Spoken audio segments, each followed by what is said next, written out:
December 2024 నాటికి భారతదేశంలో దాదాపు 25,000 పబ్లిక్ ఛార్జింగ్ స్టేషన్లున్నాయి. కానీ బ్యాటరీ స్వాపింగ్ స్టేషన్లు మాత్రం కేవలం 2,500 మాత్రమే ఉన్నాయి. వీటి సంఖ్యను పెంచాలన్నదే ప్రభుత్వ లక్ష్యం. ఈవీ ఎలక్ట్రానిక్ వెహికల్ అంతర్జాతీయ ఇంధన సమస్యకి గొప్ప సొల్యూషన్ అని చెప్పాలి. ఎందుకంటే ఎలక్ట్రానిక్ వాహనాలకి కాలుష్యం సమస్య లేదు. అందుకే ఇప్పుడు భారత ప్రభుత్వం ఈవీల నిర్మాణాలకి కంపెనీల్ని ప్రోత్సహిస్తోంది. పర్యావరణ కోణంలోనే కాదు, కస్టమర్ల కోణంలో చూసినా ఎలక్ట్రానిక్ వాహనాలే బెస్ట్ అని చెప్పాలి. కొనేటప్పుడు కాస్త కాస్ట్లీ అనిపించవచ్చు, కానీ వాటికి రిపేర్లు తక్కువ. కానీ ఈవీలతో ఒకే పెద్ద సమస్య బ్యాటరీ. ఈవీలతో ఎక్కువ దూరం ప్రయాణించలేం. మధ్యదారిలో ఛార్జింగ్ స్టేషన్ దొరకకపోతే ప్రయాణాలు అర్ధంతరంగా ఆగిపోతాయి. ఛార్జింగ్ స్టేషన్ల కంటే battery swapping stations better option. అందుకే భారత ప్రభుత్వం వీటి ఏర్పాటు మీద దృష్టి పెట్టింది.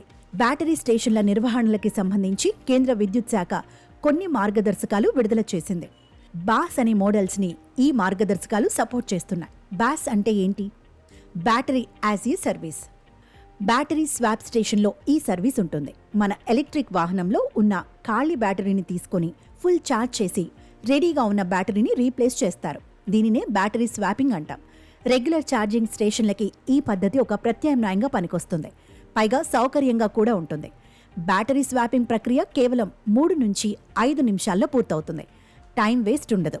ప్రత్యేకించి బిజినెస్ వెహికల్స్కి ఇది ఎంతో ఉపయోగకరం.